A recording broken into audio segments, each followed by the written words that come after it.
Hey everyone, welcome to Lee Like Wrestling Podcast. I'm joined by Jesus Rodriguez, formerly known as Ricardo Rodriguez. Much better, tons better. Yeah, we got to bring this energy to this. I love it.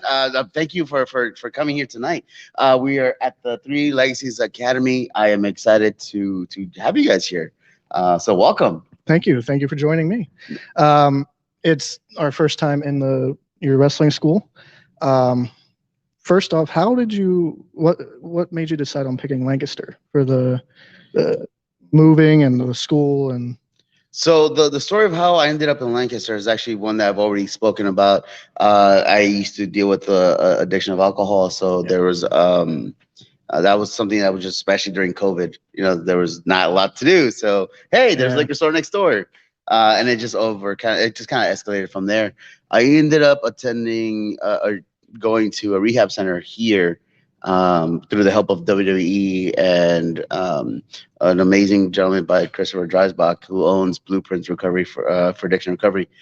And yeah, it was just kind of one of those things. We linked up through Twitter of all places.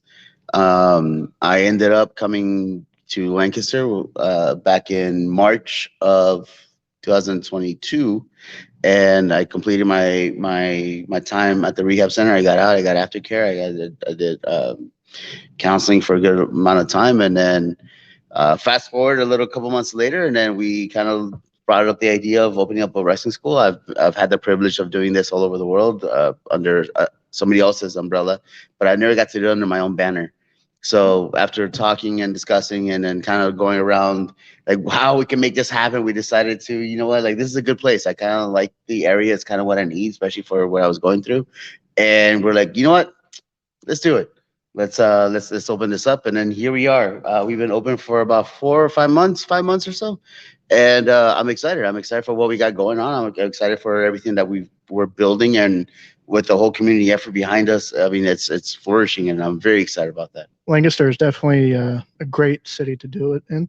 And congratulations on 10 months of being sober. Yeah. I'm sure that wasn't easy for you, but I mean, I'm sure you feel a lot better. Oh yeah, absolutely. I don't have to worry about like waking up with like bottles everywhere, and then like the cold sweat, and then trying to think of what I did the night before, having to look at my phone, like who did I text?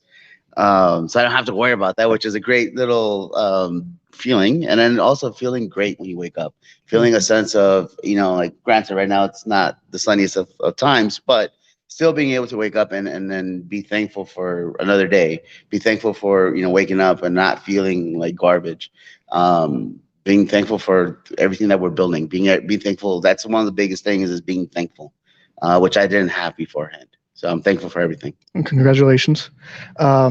So you started your career in 2006? Yeah, 2006 in Los Angeles, California. Was originally trained in the lucha libre style, straight Mexican lucha libre by an amazing trainer by the name of Latigo Blanco, which means white whip. That's all I did for a solid year or so, just lucha libre. And then through my trainer, I got to travel to Mexico quite a bit, with Tijuana and all over the Mexico and around the Southern California area. Once I got the blessing from him to go out and then train elsewhere, I started learning the American style, which that was a whole nother dynamic of understanding, switching from the right side to the left side, and then just how everything is called differently. So that was a good solid 4 years I did on the independence. I got to travel throughout the U.S. I was here in Pennsylvania. It was, I think, 2007, 8 for Chikara, for the Young Lions Cup. Cool. 7. I lost in the first round, but it was an amazing experience because it was my first time on the East Coast. During that time I'd spent on the independence, it was 4 years. I got to travel to Europe quite a bit. I was back and forth between the U.S. and Germany, Holland, Netherlands, England, France. I got to do a lot of international stuff, thankfully. And then eventually in 2010, I got picked up by WWE. Did a tryout at the Staples Center, which I forgot what it's called now. Like it's Bitcoin or something. Oh, yeah. Whatever the heck it's called. That was FTW, right? You went there in 2010. Yeah, 2010. 2010 is when I did my tryout at the Staples Center. August 10th is when I did my tryout. I did my debut. I believe it was on the 11th because it was at SmackDown, and then it didn't air, I think, until like the 17th 14 to 15. I forget the exact date, but it was that time frame. I did the tryout. I got offered this spot as a ring announcer, which that was a story in itself as well. And then fast forward, what, 4 or 5 years later, and then I mean that's how long I was there with WWE. I got to travel the world. I got to do a lot of things because of it. And then upon leaving WWE, I that was an ending to a chapter, but an opening to a whole new experience of being able to travel internationally and then teach wrestling, which is something I've always had a passion for. So I spent what shortly thereafter I went to India, opened up. It's a whole. I know I'm rambling on. I know. I'm No, sorry. you're I'm sorry. fine. You're But fine. it's just This one of is those all like about you. let's just get it on, man. Um, but I was very thankful I got to spend time in India. I got to spend time in England, Australia. I did. I mean, the last year minus the time here, I got to spend it in Cairo, Egypt. So I spent time over there. I live a kilometer away from the pyramids.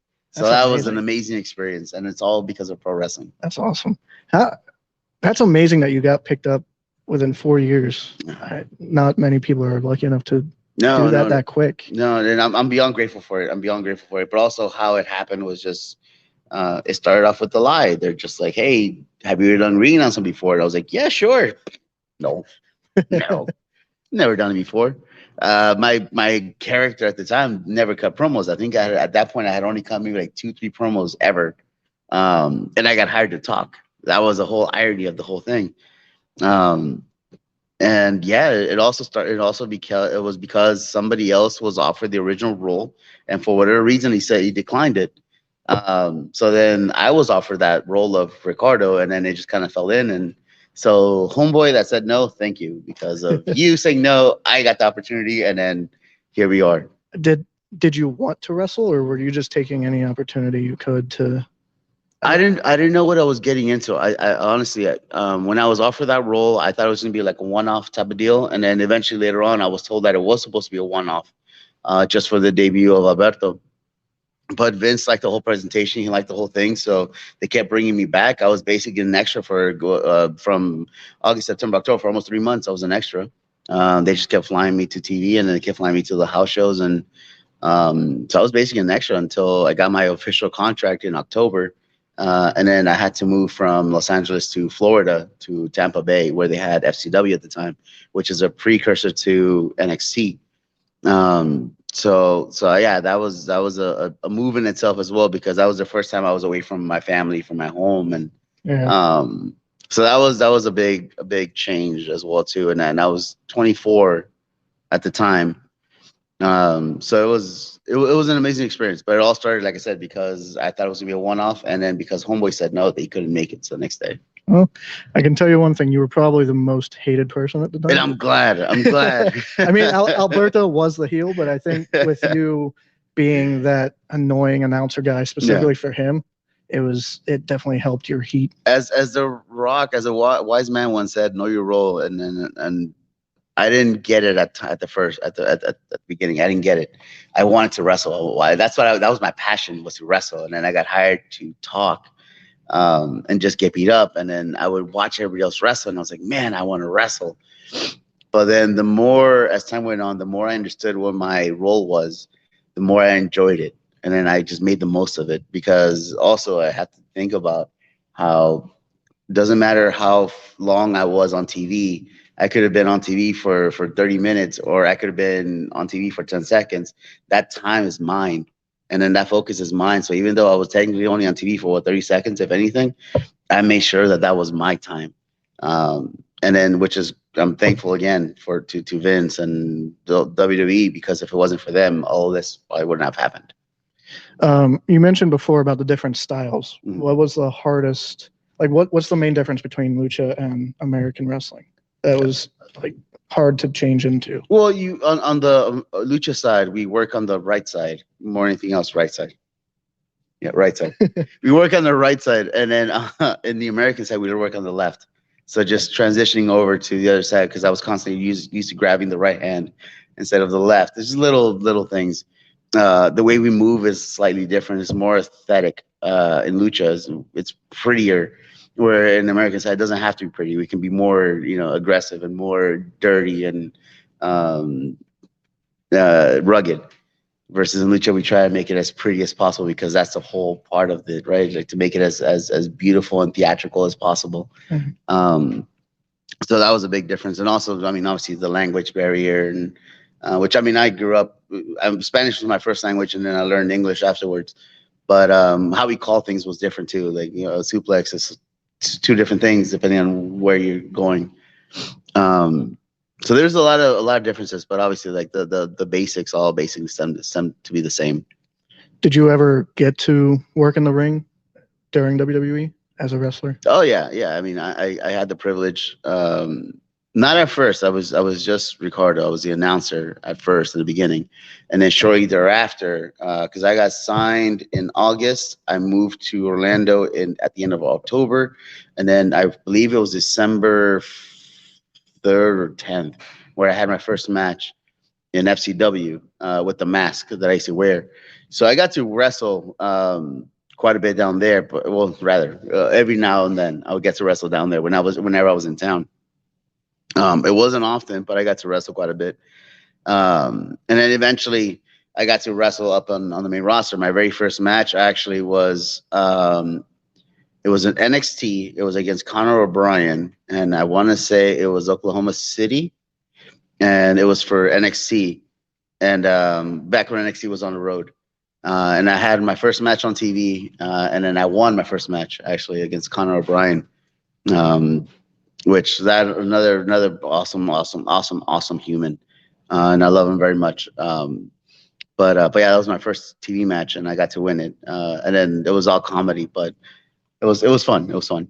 There was also a 10-man in there somewhere, like a 10-man. The 10-man that I did was my very first match in FCW. That wasn't televised. It was just locally. I'm trying to remember who was on it. I think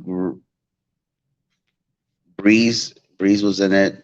I think Biggie was in it. I want to say Roman, pre-Roman. I want to say, I'm not fully sure. I can't remember exactly who was in it. Husky Harris, which later became Bray Wyatt, he was in it. Leo Kruger, I think, was in it too, who later became Adam Rose. I can't remember exactly all the names that were in there, but it was kind of cool when you look back at some of the names and who they became later on. Obviously, Biggie was probably one of the better ones, and then Bray Wyatt. So we got to wrestle each other quite a bit down there, and then that was such an amazing experience. Yeah. And then you also, there was something with you and the Ascension. So so technically, I created the Ascension. Every Wednesday was promo day with Dusty Rhodes. So every Wednesday we had to go up and do promos.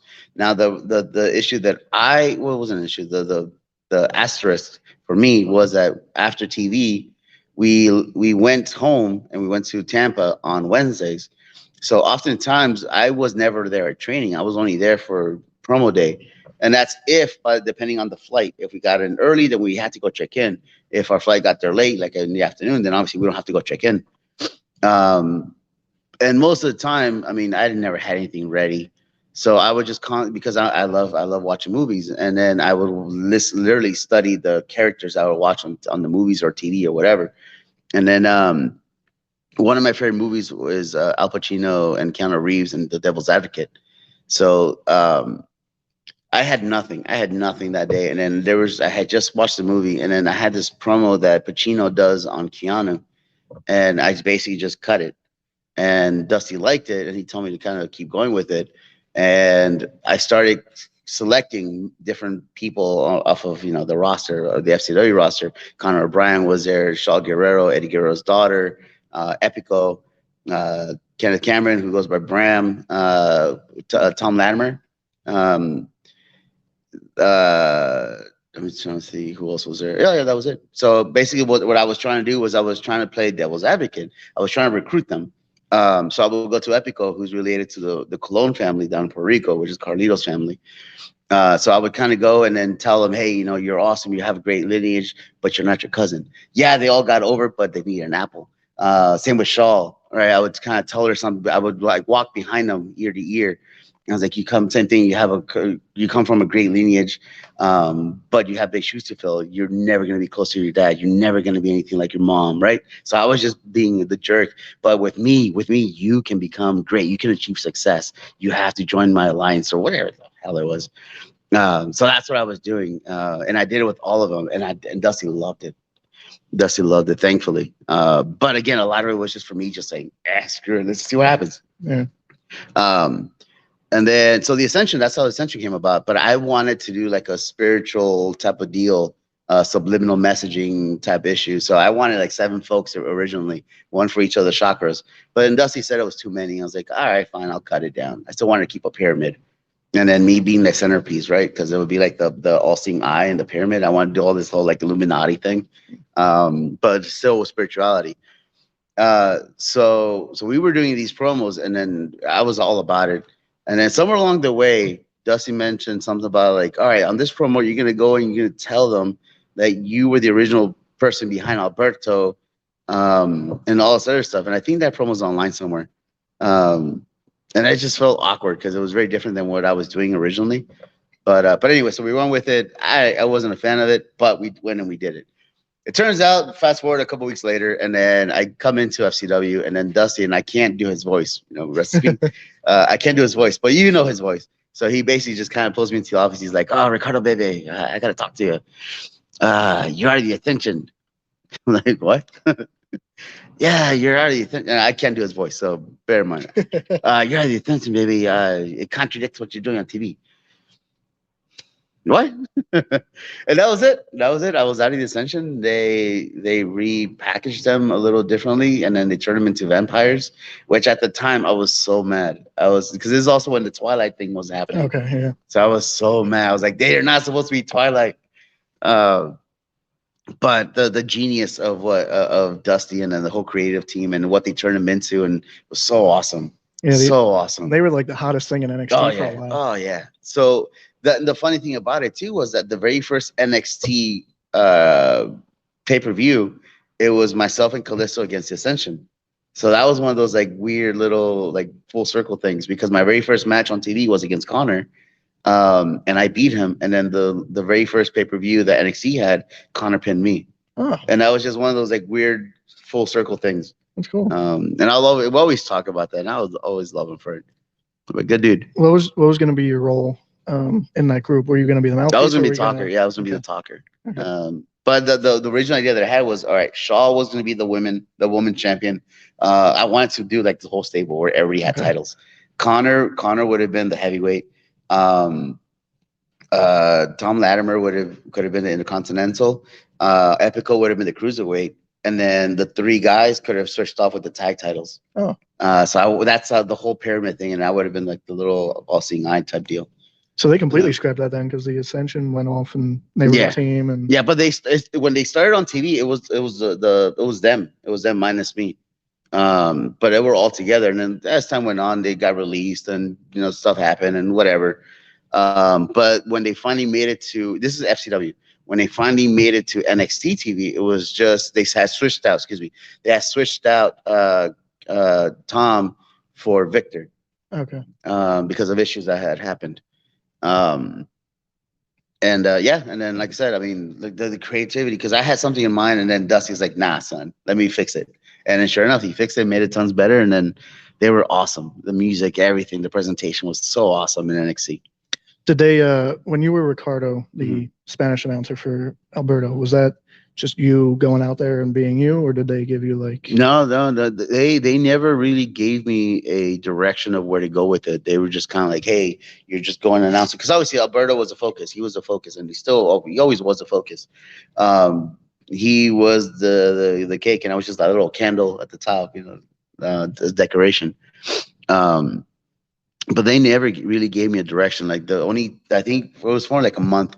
They gave me scripts to read, and I'm glad they did because I was nervous. I don't know what to say. I don't know whatever. So they gave me like a script to repeat and to translate it and to just say it. And then after a while, they just stopped giving it to me, and I just kind of kept switching it up. And I would like insult the crowd in Spanish, and nobody knew what it was, which was awesome. But they never really told me what to do as far as like the intro. The whole Alberto thing happened because there used to be this soccer announcer by the name of Andres Cantor. And he's very popular in all the sports because he's the one that made the whole goal popular. That was him. And this is 90s, whatever it was. And I remember watching him as a kid. So I figured, all right, that's kind of cool. So I mixed that. And then, however, the AAA announcers used to announce the wrestlers with the big, loud, and all this other stuff. And then, like I said, just mixing the goal thing into it. So thank you, Andres. And I've tweeted him a few times because I want to do something. I wanted, especially when I was in WWE, I wanted to do something with him, and then it never happened. But I got compared to like Michael and Bruce Buffer, and I was like, no, that's not where I got it from. It was from Andres Cantor. So yeah, Andres, what's up? Yeah, it was definitely great to hear that in person too, like that energy. I mean, even now you're bringing that energy, and I'm not an energetic person, so. But yeah, it was great. Did you ever have a chance to work with Alberto in the ring? Oh yeah. We wrestled each other twice, I think, both on TV. SmackDown. This is when I got aligned with RVD, so I got to wrestle once on SmackDown, and he beat me. And then the second time that we wrestled, it was on Raw live, and I beat him. So technically, he was a world heavyweight champ at the time, and I pinned him. And shortly thereafter, I left WWE, so I never got my title match. Who's ever in charge right now? I don't know if it's Vince or Hunter or Mickey Mouse. If the mouse takes it, hey brother, I still want my title match. During your time in WWE, is there a bucket list guy or female that you wanted to work with that you didn't really have the chance to? There was a couple. I got a chance to wrestle a few of them actually. It was awesome. Ray was my heart and soul, right? Because it's Rey Mysterio, so that was awesome. We got to wrestle John Cena. I got to wrestle sort of Edge, but actual wrestle. Yeah, Ray, Sheamus, Sin Cara, Dolph, Biggie. I got to wrestle Seth when he was down in FCW. Husky, Bray down in FCW. Xavier Woods, I got to wrestle him. He was one of my favorites down in FCW. But as far as like who I wish I would have like actually been able to like wrestle, Kofi, Daniel Bryan, Bryan Danielson. I love Sandow. Sandow would have been awesome. Sandow would have been fun.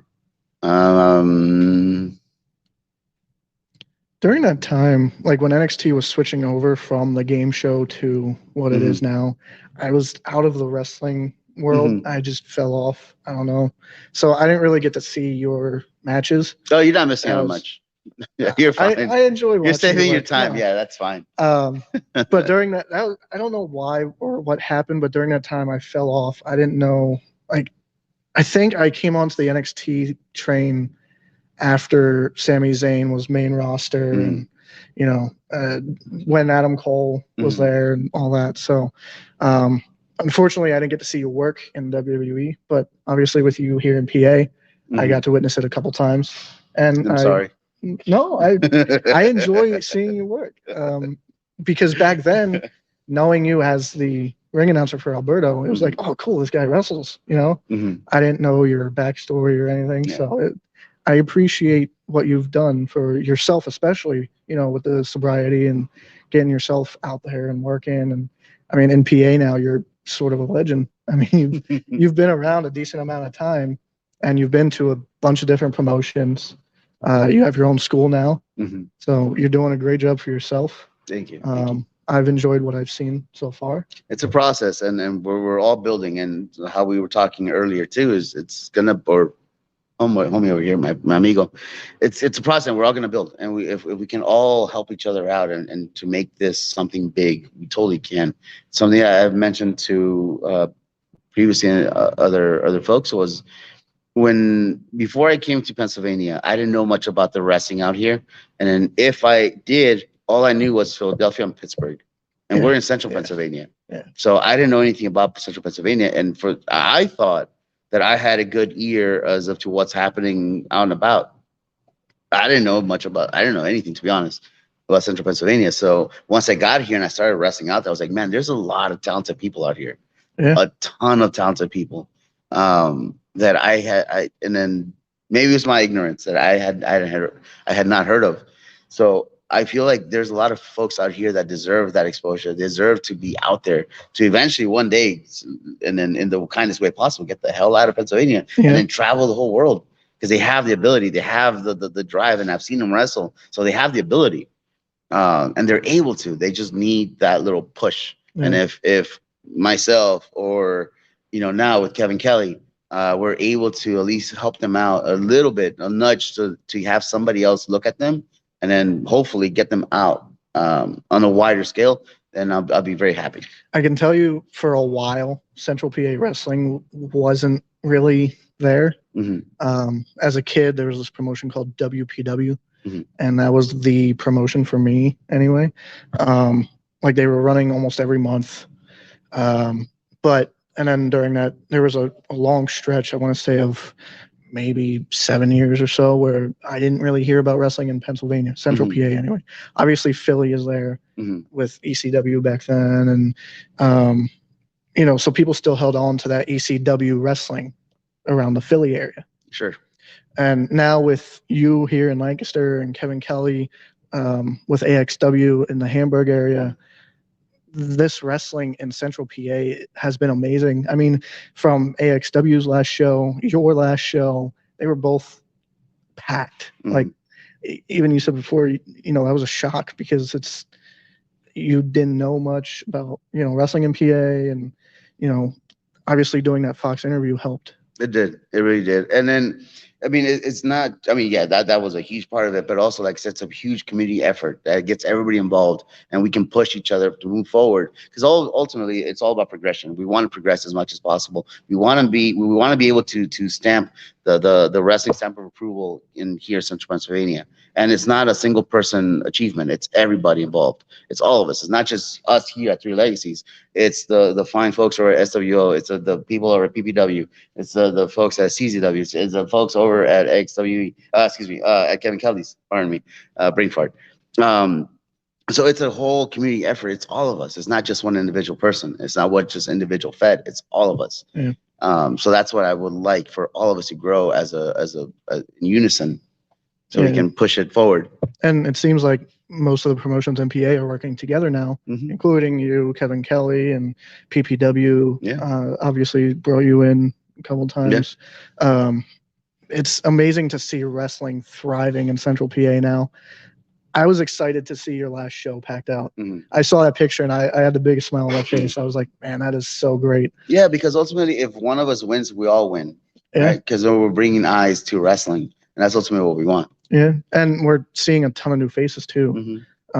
Even at the last AXW show, there were people that we've never seen before traveling across the country.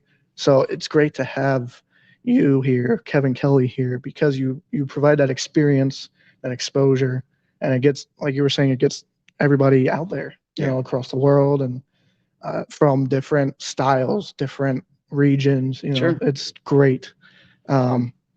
Hopefully we can make one of your shows very soon. Yeah, I know the next one, it's a double booking. We're running the same date, but we have the whole year lined up, and then we're actually teaming up with AXW for August 19th here in Lancaster at the Clipper Magazine Stadium. Oh, cool. So we got that going on. So we have 7-8 months to build up to that, and we're gonna try and fill that up, because that's a big stadium.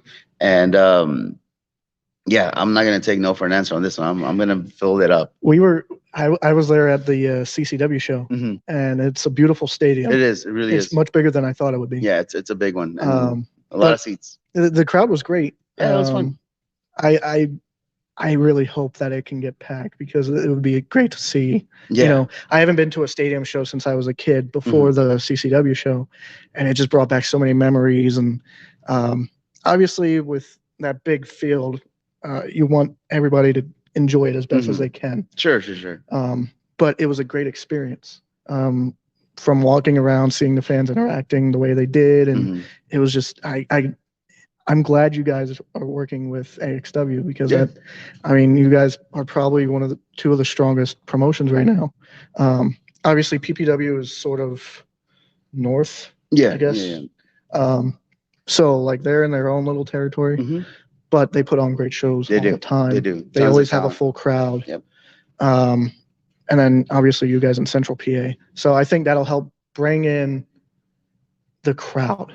And that's, again, it's exposing, you know, um, hopefully some new names. Oh yeah, we got some already in mind. Yeah, That cool. just like everybody else, they have to wait. Y'all have to wait. So obviously you've only been in the business for 16 years or so, 16 years. but you've accomplished a lot. I mean, only seems like I don't know, man. 16 years is a lot in any industry. Um, I think my second longest commitment was a 10-year relationship that I had with T-Mobile. And that was a long time before I had to dump them and go to AT&T, and then I ended up ditching them and I went back to T-Mobile. Um, so yeah, 10 years was a lot. So 16 is even more.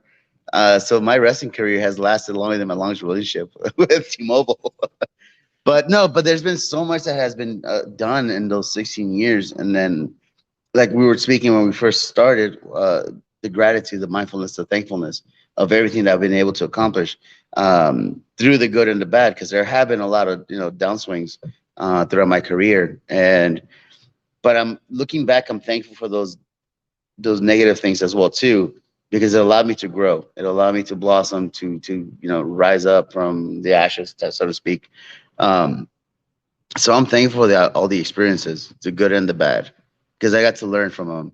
Um, it would be ignorant for me to ignore my bad times, because that also molded me to Yeah. either become stronger, um, and to be wiser, so that if I ever come across a similar situation, I know how to react to it now, versus going back to similar paths that I've already encountered, which I already know is not going to lead me to anything good. So through my experiences, the best thing that one can do from any experience, be it good or bad, is learn from it. Because I already know what the consequences are, and I already know what the rewards are. So I already know if this is the consequence, then all right, definitely don't take that road, because you're not going to get anywhere.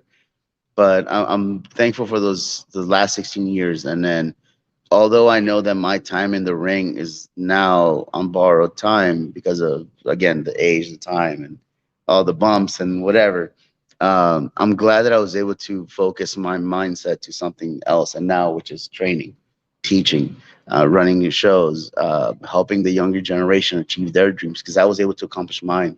So my giving back is to help somebody else accomplish theirs. I always had this dream when I was younger too, that one day I was going to change the world, and I don't know what it meant. But now that I've grown up, and I have this whole different mindset, I may not have been able to change the whole world, but I was able to change somebody's, and that's what I'm here to accomplish. That's my next goal. So if I can see them smile, if I can see them accomplish, if I can see them on TV, or even if I can just see them achieve a goal that they had in pro wrestling, and I was able to be a small part of that, then I'm happy.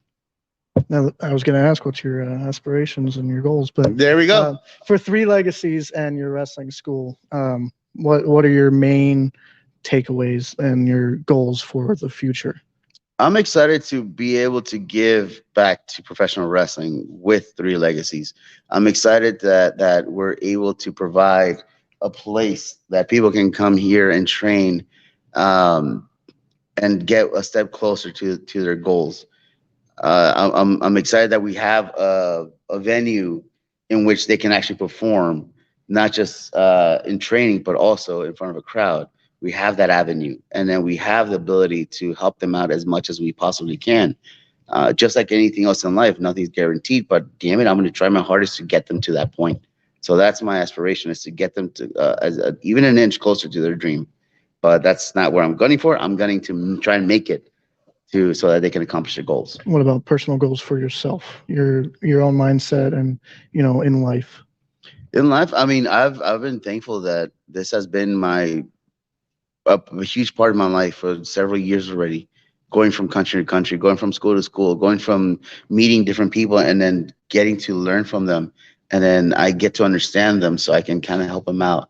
And again, this goes back to training, to teaching. That's been my main mindset for so many years, and I'm thankful that now we have the avenue and the place, the location, and then the support from the community to help Three Legacies grow to as large as it possibly can, so that it becomes a staple here in Central Pennsylvania. So that whenever somebody says, "Hey, I'm gonna go train in, I don't know, somewhere in Central PA, where do I go?" Ricardo's, Three Legacies Wrestling. That's awesome. I want to thank you for joining me. It's been an honor to Thank you. have you on and to be in your wrestling school. We look forward to working with you. I believe we're open for March. Yeah. So, March 17th. So we'll be here for that. February 18th is your next show. February 18th. You can check us out at 3. You have to actually type in 3legacieswrestling.com. You can also follow us on Facebook, also at 3 Legacies Wrestling, Twitter at 3 Legacies, and on Instagram at 3L Wrestling. It's been an honor. Thank you so much. Thank you for having us.